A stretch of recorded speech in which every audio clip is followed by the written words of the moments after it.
दोस्तों बीजीएमआई के अंदर हेडशॉट साउंड इफेक्ट सेटिंग को आप लोग कैसे ऑफ कर सकते हैं, डिसेबल कैसे कर सकते हैं। इस तरह का कुछ साउंड आता है गाइस जब भी आप हेड पर बुलेट्स मारते हो, हेलमेट पर किसी भी एनिमी के, तो इस तरह का साउंड आता है। इसे अगर आपको ऑफ करना है, डिसेबल करना है, वो कैसे करेंगे। सबसे पहले आपको सेटिंग्स में चले जाना है। इसके बाद एडवांस्ड कंट्रोल्स में आपको जाना है।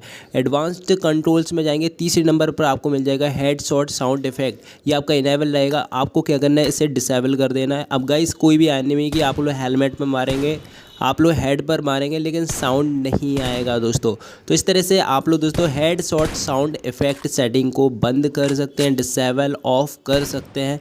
बहुत ही आसान तरीका मैंने यहाँ पर आपको बता दिया है दोस्तों।